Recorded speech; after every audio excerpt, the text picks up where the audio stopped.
私も会ったことありませんけど想像してみてください。宮本武蔵に親友はいたでしょうか。何でも分かってくれる、しょっちゅう飲みに行く親友が宮本武蔵にいたでしょうか。イチロー選手に何か悩み事があったらすぐ相談できる友達、しょっちゅう飲みに行く友達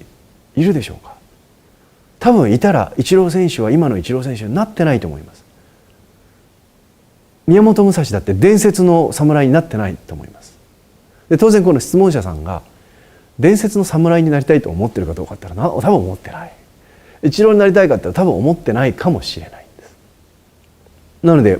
親友がいる人を別に責めてるわけじゃないんですよ。ないんですけど、多分親友って言ってる人がいるとしたら多分今の私の話は分かると思います。いない人からしたらないものねだりなので羨ましいけど、親友って一応呼んでる、親友だよねってね、美奈子親友だよねって言ってる友達がいたとしたら、そしたらその友達を持ってると思っている自分はふと考えてみるとずっと親友でいられるかなって言ったらそうじゃないケースってありますよね。でもずっとなんか精神的につながってる友達はいますけど、けどいつも親友って一応言ってる人もその友達が本当に親友かなって考えた時に、私はそう思ってるけど向こうはどうかなって多分そう思うと思いますよね。なので親友神話っていうものを持たなくていいっていうことですね。親友がずっと永遠に変わらない、ずっと幼稚園の時から永遠に変わらない親友がいるかといったら、それはテレビドラマの中ではいますし、漫画の世界の中では、少女漫画の中ではいますけど、現実の社会の中ではいないです。それはテレビの中の世界でみんな親友っていう人がいないので憧れるっていうだけです。現実にはいない。さて、この親友神話を持っていらっしゃる彼女に対しての処方箋です。親友じゃなくて証友を持ちましょうというのが私からの提案です。証友というのは仏教の言葉で、親友というのは近しい友と書きますね。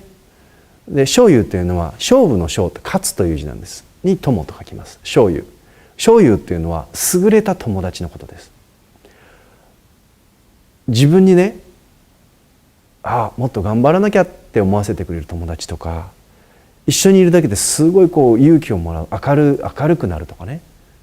なんか元気をもらうとか、それはベタベタした関係である必要はないわけです。別に飲みに行く必要もないんです。だけどなんとなくあの子と会うとね、私もまた頑張らなきゃねとかね、本当にあの子と会うとすごい元気になるなとか、あの人みたいになりたいなとか。証友っていうのは必ずしもさっき言ったように、私たちが通常考えて一緒に遊びに行こうねとか、私の小学校の時のようにね、どっか遊びに行くんだったら隣の席になろうねっていう、そういうことじゃないっていうことですね。自分がその人みたいになりたいって憧れを持ったり、その人といると元気になるとか、ベタベタした関係じゃないけど目標になる人、自分が励まされる人、勇気をもらう人、なんか自分の未来をね想像してもっとこうなりたいなと思うような人、だから友達じゃなくて先生でもいいんですよ。先生でもいいです。自分より年離れててもいいし、若くてもいいんです。でそういう私はこんだけ好きだからあんたもこんだけ好きになってねっていう関係の友達じゃなくて、一方的に自分が憧れてるだけの友達でもいいんですよ。それはテレビの中で同年代の芸能人がいたと、同年代のスポーツ選手を見たと、頑張ってるなあの子と友達になればいいんですよ。友達で別に Facebook で友達になるとかじゃないですよ。 SNS で勝手に私が友達って決めるわけです。それもその人の友達なんです。向こう関係なくてもお前頑張ってるねいつもって、私も頑張りたいねって思ってくれたら、常にテレビつけるとそこに友達がいるわけですよ。一緒に飲みに行かないけど。で同じ年齢でこんだけ頑張ってんだもんな、俺も頑張ろうかなと、私も頑張りたいなっていう、そういう気持ちをもらえるだけですごいことですよ。勝手に友達でいいんですよ。友達ってそんなもんですよ。勝手に友達っていうのが大事で、相手が自分が空いてる分だけ自分も空いてもらいたいと思うから、親友関係裏切られたとか友達に裏切られたんです。勝手に友達、僕いっぱいいますよ。見回すといっぱいいます。人間以外の友達もいますからね。ね、すごいな、あの猫のフレキシビリティ、柔軟性はすごいなと思ったら、これ友達、師匠ですよね。であの猫の柔軟性ぐらいの柔軟性が持てたらなってね、いろんな競技やってもかっこいいなと思ったら、もうそれは先生であったり友達であったりするんです。でそういうね、勝手に自分で所有を作って持つってことです。でそこはちょっとアドバイスとして、親友なんか求める必要ないですよ。天才は誰も親友がいないですから。で親友がいる時点で天才になれないかもしれないということです。でその上で、でもやっぱりね、寂しいのは嫌じゃないですか。友達欲しいんです。で友達いっぱいっていうのは、私が寂しいから友達になってくださいって言って友達になる、その関係って長く続かないですよね。わかりますよね。私寂しいの、友達になってって街中歩いてて、私寂しいの、一人ぼっちなの、友達になって、そこで友達になってくれる人は向こうも寂しい人です。でそれって所有にならないんですよ。向こうも寂しいから、そうなの、私も寂しかったの、じゃあ友達になりましょう。メールアドレス交換します。お互い寂しいことを慰めてくれるメリットでくっついている友達なので、どっちかが寂しくない夢を見つけたり、自分が全然もう寂しくないようなもっとラブラブの恋人を見つけたり、一気に崩れます。わかります？で、ちょっとこれ現実的な話をします。現実的な話。人間っていうのは全て、夫婦から友達、先生、生徒、会社の上司、部下、全部利害関係なんです。でそんな話をすると幻滅するっていうか、って利害関係、全部利害関係です。親子も親友も。でこの利害関係っていうとね、なんかお金って考えちゃうんですけど、お金が利害、お金と利害関係って関係ないと思ってください。例えば今ね、これ私も、話をして、これを今私が話していることっていうのを、聞いてくれてる人がいるわけですよ。でこれ利害関係なんです。利害関係なんです。例えばお坊さんだからということでこう相談をしてくれる人ってやっぱりいるわけですよね。で僕いつも相談者さんに言うんですよ。相談乗ってくれますかって来るんですよね。相談乗ってくれますかって来るわけですよね。で、こういうことで相談したいんですけどって言って、でじゃあ分かりましたって、でじゃあ30分なら30分相談乗りましょうって。でもね、人間関係は利害関係なんですからって。お坊さんだからといってね、私がじゃあ利害関係を求めないかって言ったら、もうものすごい求めますよって、申し訳ないけどものすごい求めますよ、ただでは相談乗りませんって言うんですよ。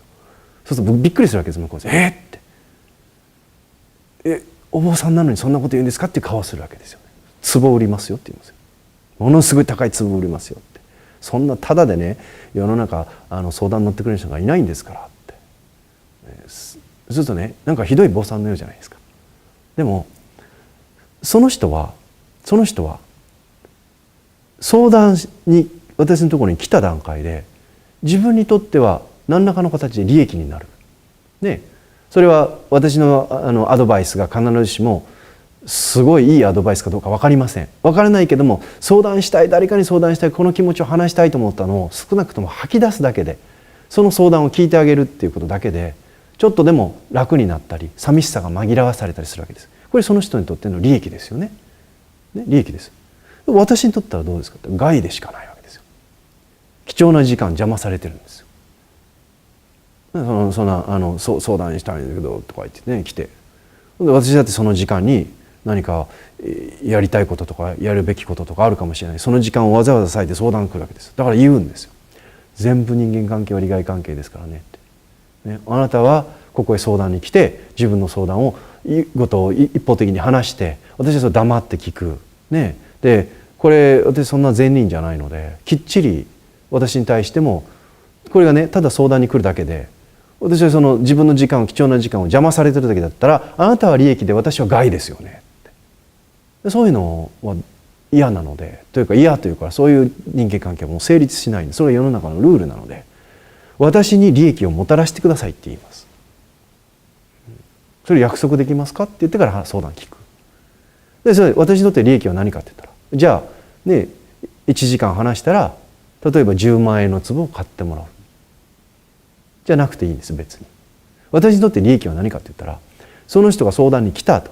で相談に来てそれ一生懸命私聞いて、であればこういうふうにしてみたらどうでしょうかってアドバイスをした。でそのアドバイスをやってその人が 0.5 ミリでも1ミリでも自分の人生が変わったということを聞くのが利益なんです。貴重な時間を使って話をした。でそうですかそうですか、こういうことで話聞いてもらってアドバイスもらってありがとうございましたって。でも、あなたのアドバイスを聞いたけどなんか他の本にこういうふうに書いてあったので、そういうふうにしたいと思います、さようならって言われたらすごい無駄ですよね。これは向こうは利益になっているけどこっちは害になってるんですよ、貴重な時間。だってそうでしょ、相談したいと思って来てくれた、貴重な時間を差し出した、でアドバイスをした、自分の今までの経験の中で自分の人生の得てきた知識の中で一生懸命考えてアドバイスをした。それをやるのが義務。それをやらずに私こういうことで悩んでますってまた来る、そういうのもダメ、全部断ります、ね、なので利益というのはさっき言ったように必ずしもお金っていう話じゃないです。学校の先生が生徒たちに指導するっていうのはこれもねお金関係ないです。親が子供を育てるのもそうです。利害関係です、ね、親は自分の子供をダメな人間にしようと思ってずっとおむつを変えてあやしてってやるわけじゃないじゃないですか。何も親に対して将来有名スポーツ選手になって1億円くれとかね豪邸を建ててくれてそういうことじゃないですよ。その育てた子供が自分で自立をして社会の中で立派に生きてってくれるってなったら親はねそんだけ育ててよかったと思うわけじゃないですか。別に有名な人にならなくてもいいですよ。自分の足でちゃんと立って社会に迷惑かけないように生きてるってなったら親はこれ利益なんですよ。そこ育てしてよかったなって。でちょっと話ずれましたけど全ての人間関係は利害関係なんです。でそう思った時にもしねあなたが親友はいないとしても小友を持ちたい、それから友達が欲しいっていうのであれば当然変な友達とか自分の価値観の合わない友達でも作ったってしょうがないですよね。でやっぱりその今友達がいるけど友達といて疲れるっていうのはひょっとしたら自分が寂しいから友達でいてくれる一緒に遊んでくれるっていう人を確保してるだけで、本当に自分がね